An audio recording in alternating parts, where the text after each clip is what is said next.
The Awareness Revolution Podcast, where we bring you alternative views on big topics that affect just about everyone. If you want to improve your life and change the world, then stay tuned. You'll hear cutting-edge health, financial, and personal development strategies from a revolutionary perspective. Warning: listening may take you outside your comfort zone, separate you from the pack, and change the way you see the world. Here's your host, Jeremy Kinney. Hey everyone, thank you so much for checking out my podcast. I'm excited for you to listen to my first episode. This episode is based on Gifts from Nature, which is my ebook. That ebook was based on a manual that I used for a seminar that I gave here in Orlando. The ebook lists the 4 keys of natural health, and these 4 keys are truly gifts from nature. They are soil, water, air, and the sun. And the beautiful thing about this is nature doesn't charge us for any of them. See, there's nothing wrong with paying for things that will bring you good health, but luckily nature doesn't. And instead, we've got all these different companies and gurus always trying to sell us on certain things, and there's always a product. And one of the big objections that I hear all the time is that people can't afford to eat healthy. Well, that was one of the main reasons why I made this seminar and the ebook, is because I wanted to dispel that myth. Everyone can improve their health no matter what your budget is. So most of the things in that ebook, Gifts from Nature, and in this podcast are going to be things that you can apply to your lifestyle and that won't cost you anything. So that's what's so great about it. Of course, all of the alternative versions that were sold are artificial and therefore inferior. Even though nature's gifts are free, doesn't mean that their impact is small. Their impact can really make a big difference in your health, and this is something that can change the health of people all over the world, because we all have access to these things if only we know about them. But because there's no money in promoting them, because you can't charge for these things that nature provides for free, there's not many people in your ear telling you about them all the time. We've got the food industry creating this food pyramid that they teach in the schools, and that's where people get their education from, and we think we've got to eat all these grains, and it's not true. So what I did is I made my first 4 podcast episodes based on the 4 keys to natural health. This one is going to be the soil, which is going to have 2 main parts. One of them is the earthing/grounding aspect, and the other one is the actual soil, which is where we get our food from. And for those of you tuning in, listening to the audio, I want to let you know that we have a video podcast also on iTunes. So I'll be going through the PDF of the ebook on these first 4 podcasts as I'm talking, so that way you can see the inside of the ebook, maybe see some of the words and stuff like that, and get a visual for the content as well. So if you're able to, you might want to check that out. But before we dive right in and get into the content, I want to tell you about this amazing water filter. And that's because everyone asks me what kind of water I drink, especially after they find out how passionate I am about water. A lot of people are drinking filtered water or drinking bottled water, and they're thinking that it's healthy, and it's not. So listen up. Did you know that most filtered water and bottled water is bad for you? Though filtration takes out most of the bad stuff, it takes out the beneficial minerals too, which leaves you with destructured water that's dead. Plastic bottles leach chemicals into the water, but I'm going to tell you about the best water filtration system that I have found. I drink it every day. It's called Miracule water. It's an advanced reverse osmosis system with a few extra stages in the process that vortexes the water to restructure it and bring it back to life. Instead of just wasting water like typical reverse osmosis systems do, Miracule water concentrates the ormus from gallons of water to produce the best water you can get from your tap. It even adds magnesium to it too. This thing is in a league of its own. To learn more about this cutting-edge technology that almost no one is aware of, visit miraculewater.com. That's MIRACULE water.com. Today's element, we're going to start off with soil. The soil is so important because it is where we get our food from. Even if we're eating animals, our animals typically get their food from either plants or other animals that eat plants. So soil health is extremely important, and we've reached a weird point in history where it's just undervalued. It's not really a popular topic to talk about at the bars. People don't sit there and explain how concerned they are for the erosion of the topsoil, how concerned they are for the lack of minerals in the soil. We eat these plants and we don't know what kind of soil that it's in, or, all these other issues, GMOs and stuff like that regarding soil health. And soil health is directly related to our health. And obviously soil health is the health of the planet. And we are organisms that rely on the earth for our food and to live on. The earth is our host. And I guess we have a symbiotic relationship with it, but it's more like a parasitic relationship because we are just polluting the earth, destroying it, exploiting it. And this all needs to be turned around. And that's a big part of what the awareness revolution is about. So it just so happens that the soil is not only food for the plants, but it's a great energy source for us as well. So what has been recently discovered is that the soil, basically the ground, has an infinite supply of electrons. Touching the ground, or even trees that are attached to the ground that conducts the Earth's energy, gives you basically an infinite supply of antioxidants. That means you can get antioxidants for free anywhere that you are, as long as you can touch the ground or a tree. That's amazing. Just that one tip alone is worth buying the whole book. The ebook is only $5.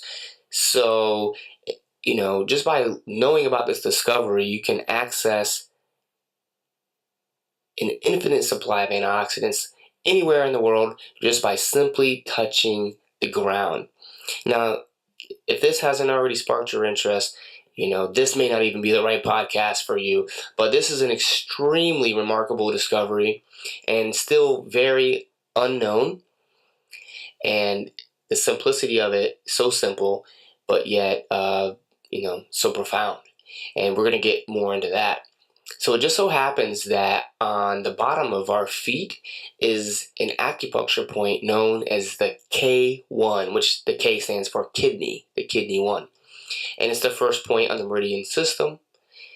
And that point is very electrically conductive.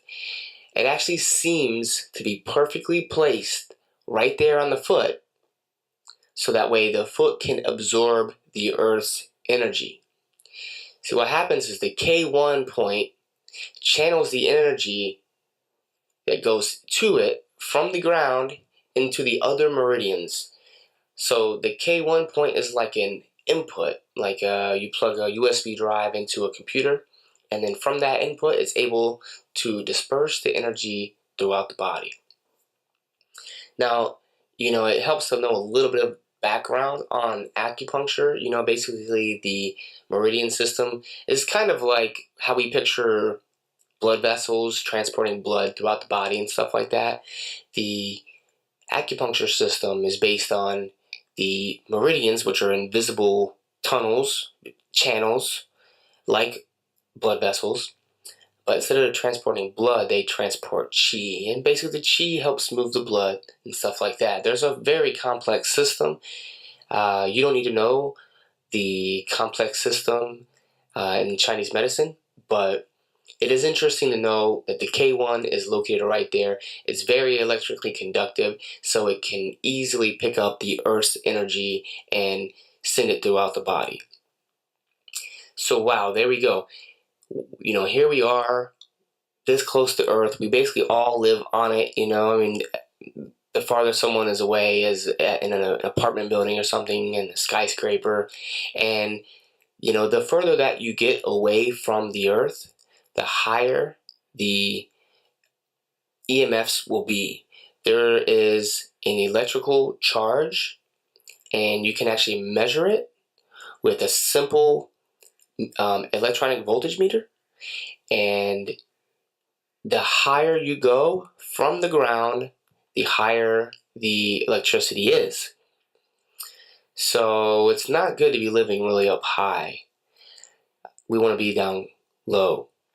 And it's shocking to think that, there's millions and billions of people living on this earth. And at least most of us in the US, even though we are this close to the ground, it's really rare that we actually touch it. And by simply touching the earth, we can get all kinds of health benefits that may just actually be the solution to your problem. It's very good for pain. And, it may become shocking to find out that, the solution is as simple as just putting your foot on the ground. The solution may just be right under your feet. But because we don't usually go barefoot on the earth, we don't get that connection. See, we have what's called a shoe problem. There's a shoe disconnect. The shoe disconnects us from the Earth's energy. The shoe insulates us, so the energy cannot be conducted through the shoe. And so we might be 2 inches from the ground, but because we're wearing shoes, we're not getting that energy. It's like the shoe's like purposely put there to disconnect us from this healing energy. And this has always been important throughout history, but as you're going to see here in a few minutes, it's even more important to ground now than it ever has before. And that's because, well, for one, we're grounded a lot less often than we used to be in the past. Even like the Native Americans, they probably used moccasins and real natural materials, leather, that would still conduct the Earth's energy, even though they wore shoes. They weren't getting Nikes that were made in factories over in another country. So, but not only do we need to ground more because we're grounding less, but also grounding, it's very anti-inflammatory, and it also protects us from EMFs. Now, EMFs weren't a big deal even just a few decades ago. We didn't have Wi-Fi everywhere, but now we do. Even if you don't have Wi-Fi in your home, you probably are getting Wi-Fi signals from your neighbors. So it's really unavoidable. And our houses are disconnected from the earth. When we leave our houses, we're usually wearing shoes, so we're pretty much always disconnected. So we need to reconnect with the earth to build that and to connect, to protect ourselves from the EMFs. And it also helps reestablish our connection with our circadian rhythm. Since it isn't practical to be touching the ground all the time, technology has brought us a new invention. Clint Ober has invented what he calls grounding technology. And he wrote a book about earthing called Earthing. It's a good book worth checking out. And if you get some of Clint Ober's products, like the grounding sheets that just go right over top of your mattress, a lot of times they'll throw in the Earthing book, which shows you a lot of the science and studies behind it. But again, you don't need that. You just need to do it. And what happens is you hook up these grounding products to either the third prong in your electrical outlet, or you run a wire that goes straight into the ground. And then it conducts the Earth's energy through the wire to the sheet, and then the sheet is threaded with all kinds of conducting materials that allow you to get the Earth's energy while you're sleeping in your bed. So literally, you're getting healthier as you sleep. You're protected from EMFs, and you just have that earth energy surrounding you, instead of you just being in this invisible soup of invisible EMFs and other things that that can destroy your health, really. A lot of people are sensitive to it. Most people don't feel the difference, but it does affect everyone. The EMFs basically interfere with cellular to cellular communication. It's kind of like two people sitting there trying to talk in a really loud club. There's a lot of noise in the background. So that's what happens when we are living in this age of all these electronics everywhere. And the springs in your bed, they conduct these EMFs and just magnify it all underneath your bed where you sleep. A lot of times you're sleeping next to your phone or your laptop that's plugged in, maybe an electrical outlet. Maybe you have smart meters on the other side of the wall or something. And yeah, we don't realize how much we're being bombarded with these things. And just as one problem is created, someone comes up with a solution to balance that out. And this is a great solution. Now, just as a little caveat, the sheets don't last forever. They'll last a year or two or whatever, depending on how many times you wash them. And they do have other products. And if you're interested in checking those out, I will leave a link to where you can find these earthing products in the show notes, which is going to be the Awareness Revolution /1. And that's how we're going to number the shows from here on out. So you can easily just go to that URL, theawarenessrevolution.com /1, and the next one will be 2. And then you can stay tuned with our podcast. If you're listening to this on iTunes, please leave us a review. If you're listening on Facebook or, YouTube, please like it, like the content. If you do like it, share it. Let's get the word out, because this is great information that everyone can benefit from. All right, so we're still on soil. Now we're going to move on to food. We've already covered the earthing aspect of soil, but now we're going to talk a little bit about food, because food does come from the soil, and basically that becomes our body. We are what we eat.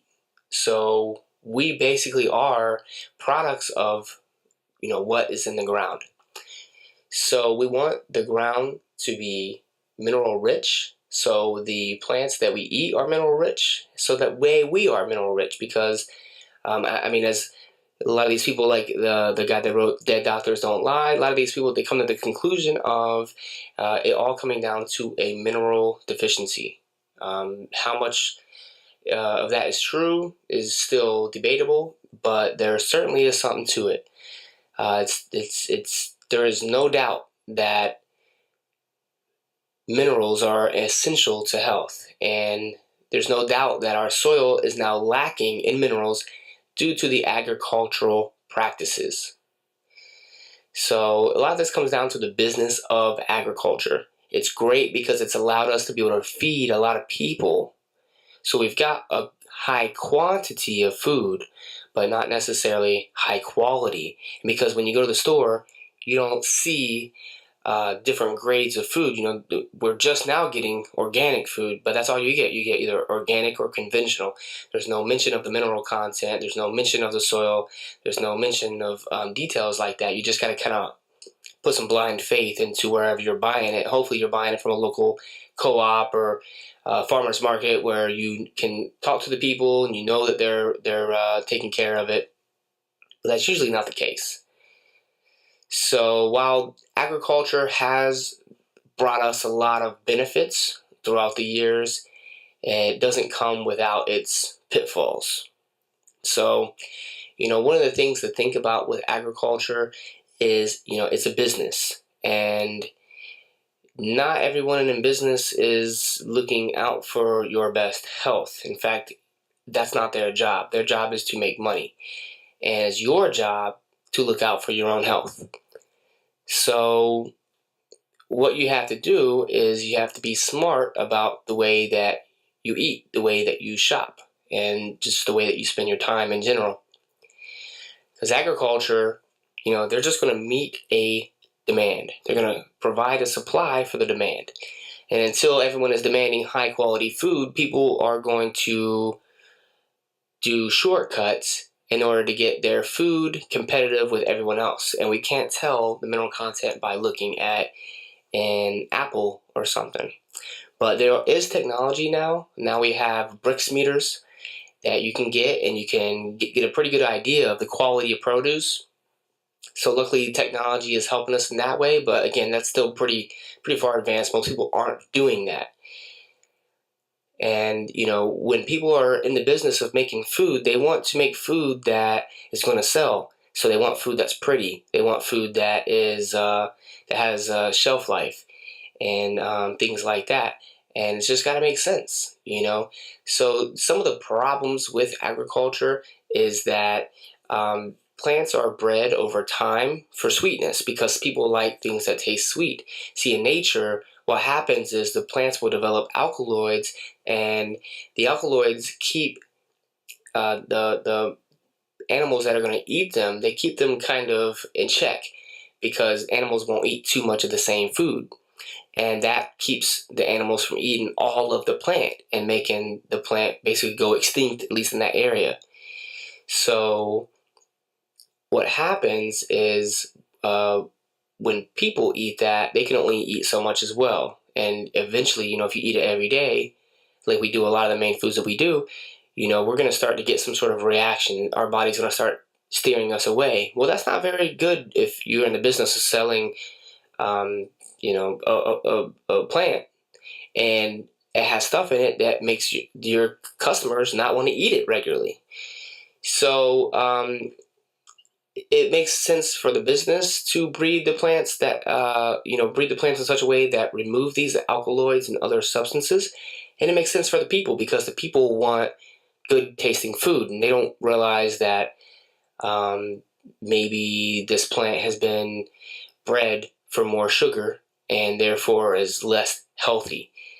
So, when you eat these plants with the alkaloids in them, you're going to have a stronger immune system because these alkaloids basically act as the plant's immune system.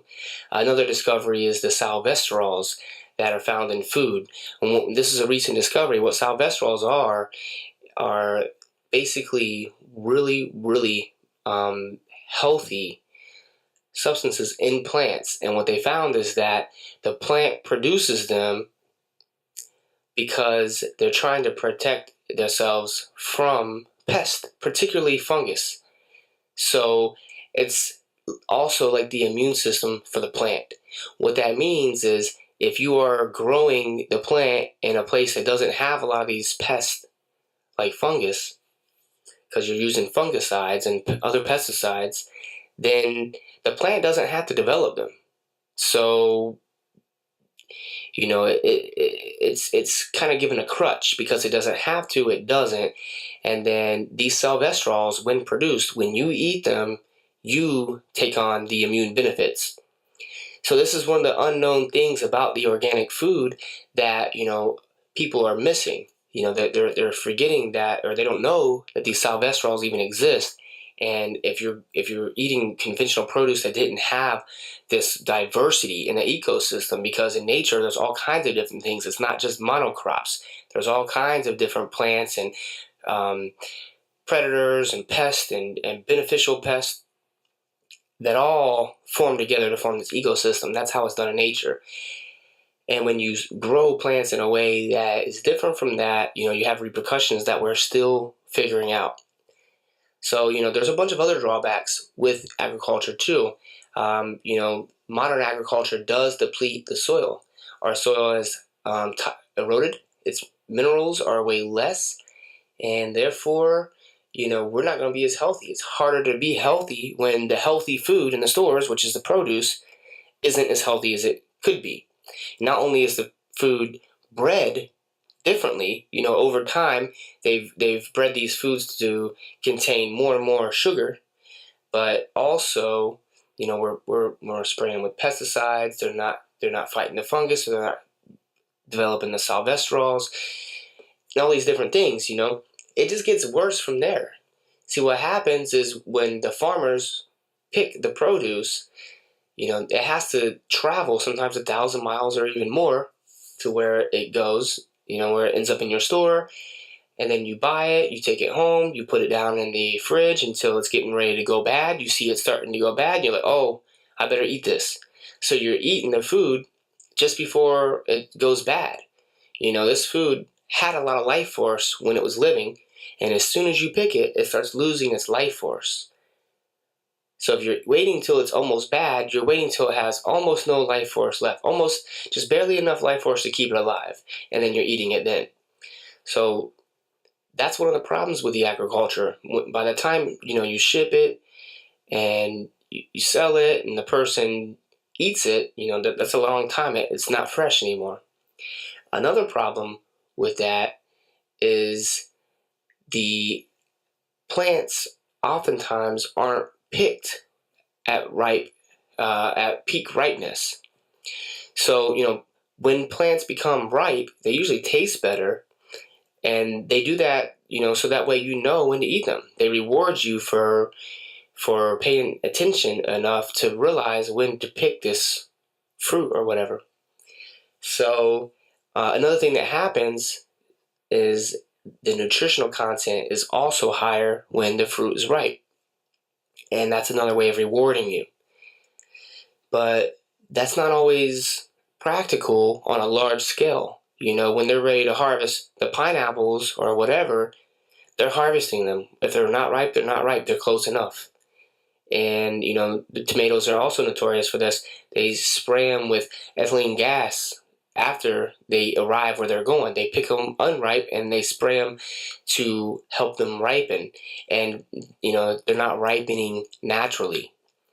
So, this brilliant system of agriculture is only brilliant until we reach a certain level of consciousness and we start to realize, wait a minute, there are some problems with agriculture. And that's why the farmers markets and the permaculture movement and stuff is getting bigger and bigger. Grow food, not lawns. People are realizing that we need to grow more food fresh, not these big agricultural companies making all of our food for us. And another problem with big agriculture is that there's just not the minerals in the food. So, I've already mentioned that. But, another problem is you don't know what's on there. The pesticides can harm the environment and you, the human that eats it. And you don't know how much pesticides have been used. You just got to take the person's word for it. But not only that, there's other things on food too, wax coatings on the outside to make it, to keep it looking good and stuff like that. There's all kinds of things to be concerned with that just come along with the modern day agriculture. But what we're living in is basically a new era of fake food. Most of the foods on the standard American diet aren't even foods at all. Most of the things that I grew up eating as a kid isn't even food. And yeah, it was quite a shock to figure that out. And I'm sure most of you listening probably already realize that. Maybe that's why you're listening. And if so, then you're in the right place, because we're going to have a lot of great information coming to you as we keep on moving forward. And so stay tuned. So one of the best things that you can do to change your diet and to eat better food is to just buy organic food. And when I say organic food, I don't mean organic junk food, organic cookies, chips, soda, stuff like that. I mean, it's a step up. It's better than buying the GMO stuff. But it's still not all the way there.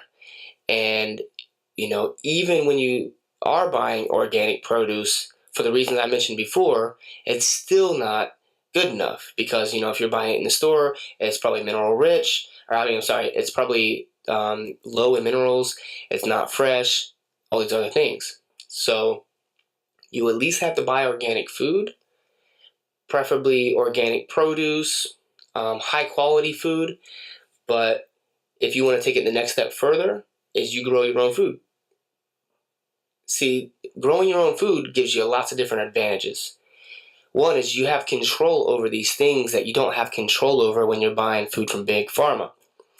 So, for instance, the low minerals in the soil, well, you have control of that when you grow your own food. You can make sure that you have a lot of minerals in there. You can put rock dust powders and other types of things that you can do to add minerals to the soil. Instead of picking it when it's unripe for business purposes, you can wait until that tomato is perfectly ripe out there in your garden, pick it, eat it fresh, and instead of eating it, a week or two after it was picked, you're eating it within seconds after it's picked. Totally different ball game. And that's where we really start to get to health, is when you're eating real food fresh from the plant and consistently, not one time, but over the course of a long time. Growing your food also have some other benefits. Just by the fact of being outside in the garden, you're going to be exposed to the other elements of nature. So you're going to be exposed to fresh air and sunshine. So it's going to provide benefits just in itself. Growing your own food, you get the soil under your fingernails, and there's been new studies coming out that are showing that the bacteria in the soil actually help your body produce neurotransmitters like serotonin, which help boost your mood. So being out in the sun, growing your own food, the sun has been shown to elevate your mood.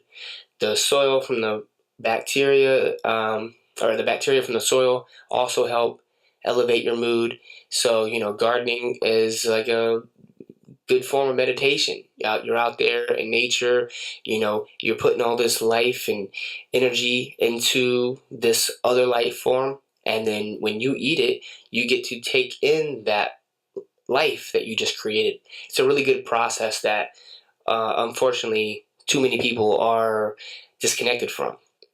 One of the good things that was brought to my attention about growing your own food and just eating food that's from outside is elevated biotics.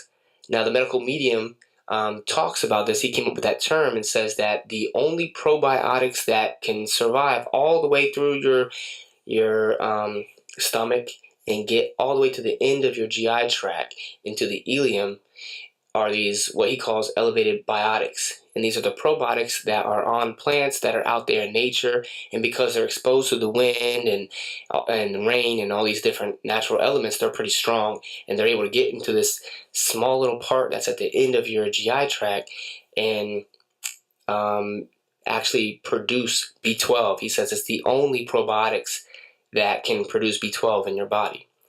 So by growing your own food, eating them from the garden, you're going to get access to these elevated biotics. Really, really powerful.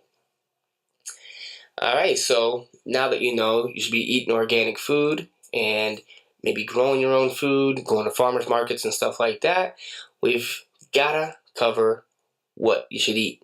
Now, I'm not going to tell you what you should eat, but I'm going to go over some of the foods that I eat, and maybe you'll want to eat them too. The thing is there's probably a lot of foods that you like that you don't even know about because you never tried them. So, I just encourage you to try new foods. And I'm just going to give you some ideas. And again, these are all in the book. And I'm going to, in the book, I go through a little bit of basically what I think of when I think of these. Like, for instance, nuts. When I think of nuts, there are certain things I think of, Brazil nuts and selenium and so on.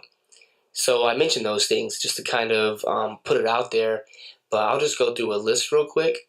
So some foods that you want to eat are fruits, vegetables, nuts, seeds, seaweed, sprouts, and mushrooms. I know that's a mouthful. Seaweeds may seem the weirdest, but now that a lot of people are eating sushi, it's getting more and more common. People are starting to realize seaweeds are edible, and they're actually quite healthy. Meat and dairy. Now, this is a controversial subject. I'm not going to recommend you to do it or not to do it. If you've never eaten meat, always been vegetarian, maybe you should try some meat. If you've always eaten meat, never been vegetarian, maybe you should be vegetarian. A lot of it's going to rely on what your ethics are, where you put your morals. But I'm not going to get into morals. That's a totally different talk. But nature, meat and dairy is from nature to a pretty far extent, and people are eating and drinking it. So I'm just going to cover some basics real quick. With meat, you want to go with the natural meat. It's like everything else. You want to go with the most natural as possible. So what is natural meat? Well, meat, animals that are raised the way that they would be naturally, or as close to it as possible. So a big problem in the meat industry is the factory farming. They confine these animals to such small cages, and then they treat them inhumanely. And because people are disconnected from that, they don't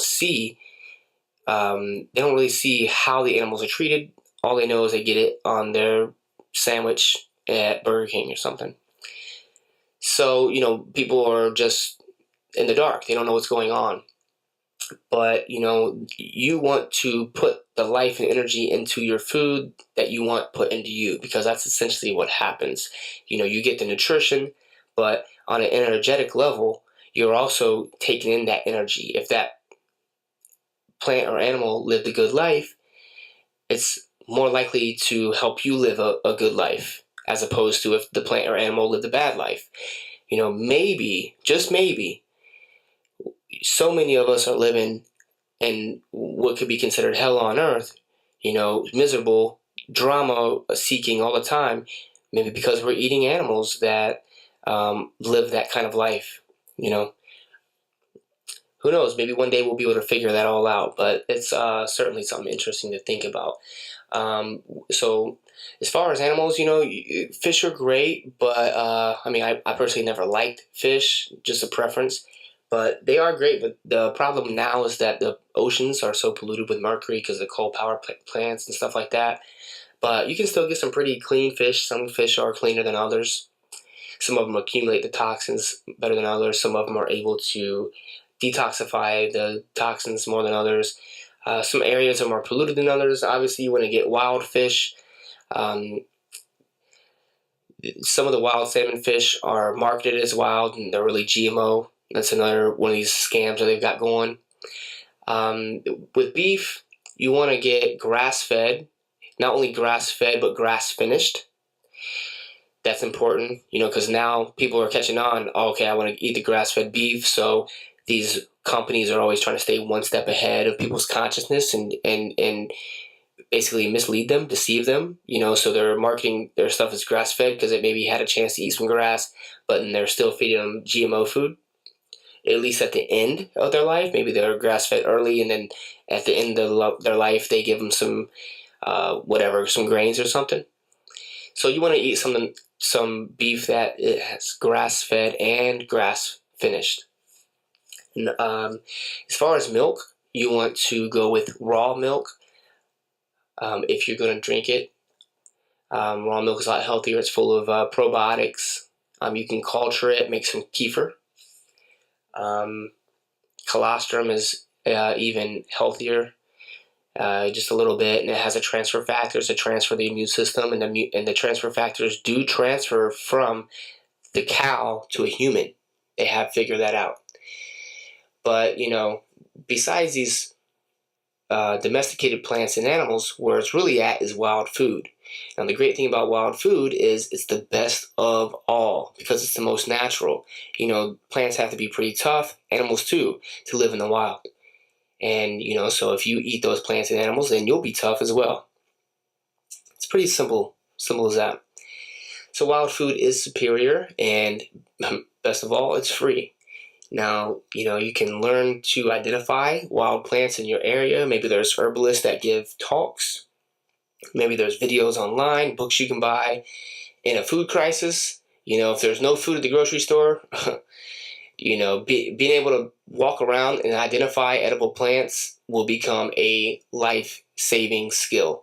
So do it right now while it's fun. Do it for fun, and teach your kids. And one day it may save your whole bloodline, your whole lineage, your whole family.